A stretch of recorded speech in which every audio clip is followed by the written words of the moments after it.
Hello, everyone. Today we would like to talk about the problem of the learning loss that is occurring among primary school students because of the school closures that had to happen last year because of the COVID-19 pandemic. Let's just jump straight into it. The graph that you see over here is the increase in the knowledge level that would happen under normal circumstances. So this is when no school closure happens. So the knowledge increases quite gradually. But when the school closure happens, you can see that during the time the schools are closed, the knowledge level decreases significantly. And only when the school reopens, it starts to increase again. We also have a variable called the assessment score gap. And what this variable portrays is the difference between the average and desired score that we want these students to have versus the current score that they're actually having. So if the current score is much lower, this assessment score gap gets bigger. So we want this assessment score gap ideally to be as low as possible. We're going to look at the Netherlands specifically. In the Netherlands, the schools were closed for 8 weeks, starting from March 2020 till about May 2020. Just to give you a quick overview of what is happening. When the school closures happen, the learning loss occurs. When this learning loss occurs, the knowledge of the students will decrease. When the knowledge of the student decreases, so does the assessment score, because the performance goes down. So what do we want to do to address this problem?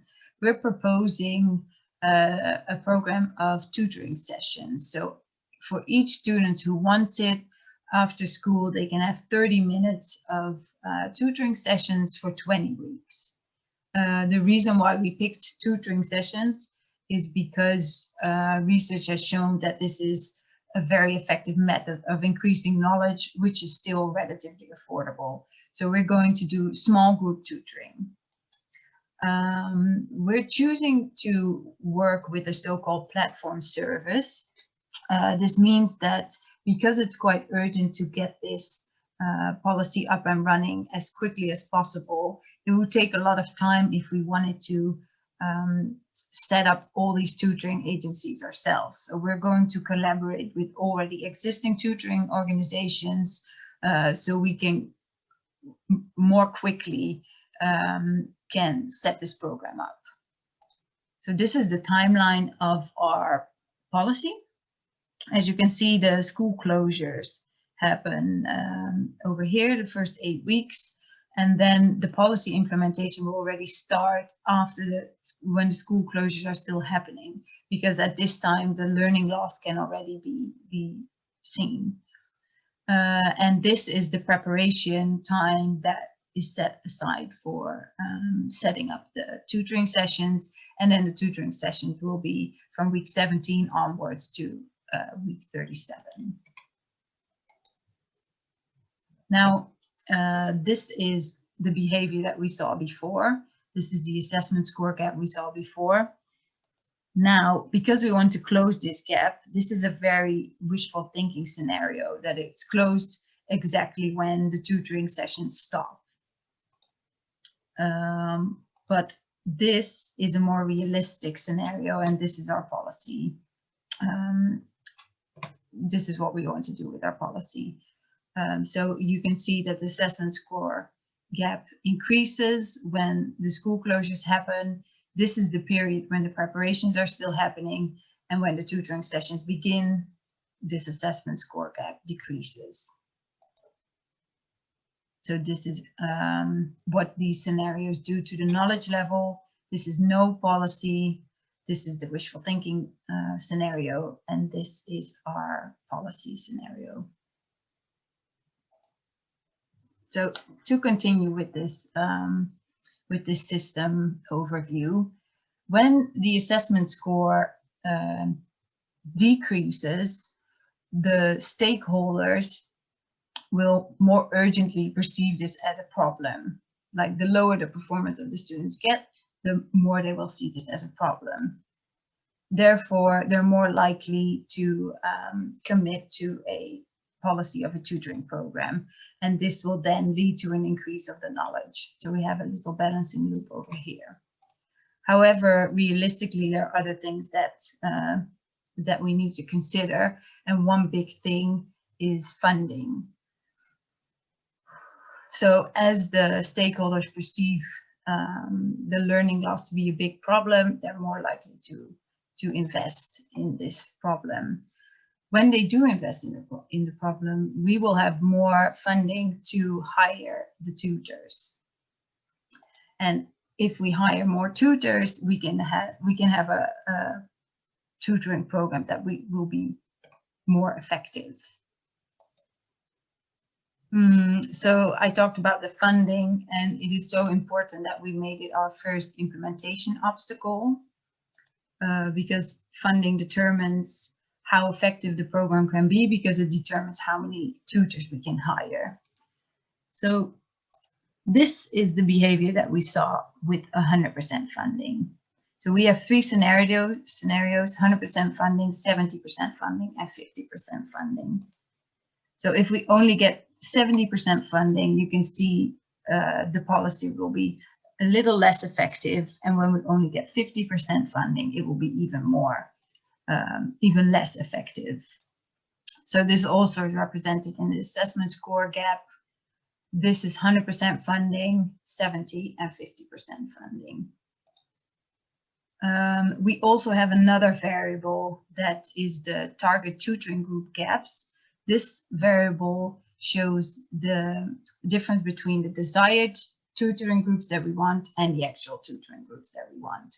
So again, we want this to be as low as possible because we want to be as close as possible to this desired tutoring group number.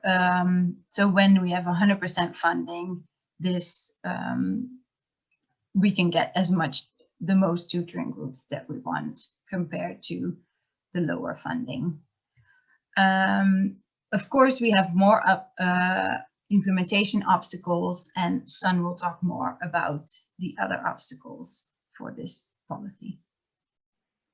Hi everyone, this is Pei Shan, and I will continue with the second implementation obstacle. So Kat has talked about whether we have the money to hire the tutors, and now we have the money, but we are not sure whether we have enough tutors to meet the student demand in such a short amount of time. So what can we do about it? So let's go into the interface to see what is the impact of tutor supply on the assessment score gap. So if we play, then we could see how the score gap drops when the tutoring starts. And here is the red light showing that the tutor supply is less than the student demand. So we need to do something about it. But before that, let's look into the main sources of hiring. So we collaborate with the tutoring agency as well as the school teacher could be the tutors. But of course, not 100% of them could be the tutors and teachers. They have a full-time job already. So the plan B is to hire university students or individual tutors. So why don't we start hiring them from the very beginning? It's because for them, the tutoring policy committee would need more resources to assess their qualification, whereas for teachers and tutoring agency, there's already a certain level of qualification assured. So that's the reason. So let's see when we switch it on, what would happen. So when there are more tutors, there are more students could be in the tutoring program. Hence, you can see a drop in the gap. So this is still red. Let's look if we increase more teachers. So now it becomes a supply more than the student demand. So, however, the impact is not significant, probably due to a small gap between the supply and demand. What if we increase ratio of students joining the program? To see there is a significant changes over here. So this is the percentage of students joining the tutoring program. We assume that 30% of them joining, but if we want to increase, then it has a bigger impact. So the next obstacle is to look into how to increase student demands. So this is the motivation part, where when the students are more motivated, more of them would join the tutoring, and hence there are more impact towards the assessment score. However, there are young children between 8 to 11 years old. They might see tutoring as a cut down of leisure time. So what can we do about it? The teachers here play a main role. So the short-term strategy, before the tutoring starts, the teachers playing a main role into encouraging more students to join the tutoring program. So the teachers knows the students either from the assessment score, or they know whether the students are keen to join the program. So teachers will then allocate time to communicate to the students as well as to the parents, so that the parents could encourage the children to join the program. So this is the short-term strategy. And after that, when the tutoring starts, the mid-term strategy that the teachers could do is by monitoring the student progress and communicate the student needs to the tutors. So the tutors could use either engagement focus to increase the motivation in the beginning of the tutoring policy implementation, and then they will change to the academic focus when the motivation of student is high. So this is contributing to the learning outcome, because when the students are more motivated, they are more engaged into the program and with the tutor as well. And hence they will have a better increase of knowledge and better improvement on the achievement score. And with time, with the delay, they will slowly see that themselves are improving and they see the benefits from this policy. And this is more of a self-motivated or intrinsic motivation, where the teachers could see, right, the students now are motivated enough. Then we don't have to spend so much time into monitoring. So it is a longer term effect from tutoring program. Another long-term impact is that when the student have this self-motivation, they will also contribute to student self-learning in the future, even without the tutoring program. So the teachers here really play a role into ensuring the quality of the program. And this is an overview of the whole causal diagram. Now this is the policy switch, where the time spent by the teachers on monitoring and communication. 0 is minimal time. 1 is more time spent with students and parents. 2 is more time spent with student, parents, and tutors. And if you look at the tutoring approach here, engagement focus is used when the motivation level of students is low. And when the level increases, then the tutor use more of academic focus, which more time is spent on teaching. So on the left side is motivation, and on the right side is teacher times being used. So if we run, you could see that the motivation increases, even though there's minimal time spent. And if you turn to policy 1, and you could see a significant increase as well when more time spent with the students and parents. And of course, it's still academic focus because the tutors do not know the students well enough. And now we look at the last one. It's quite interesting to have an oscillation here. And if you look at the academic focus and academic engagement focus, you can see that it changed accordingly. And this oscillation happens because of the delays within the adjustment to the motivation level among these 3 actors: student, teachers, and tutors. So this is the results, and I would like to move to conclusion. And this interface really allows us to understand the different obstacles to reduce and reverse learning loss.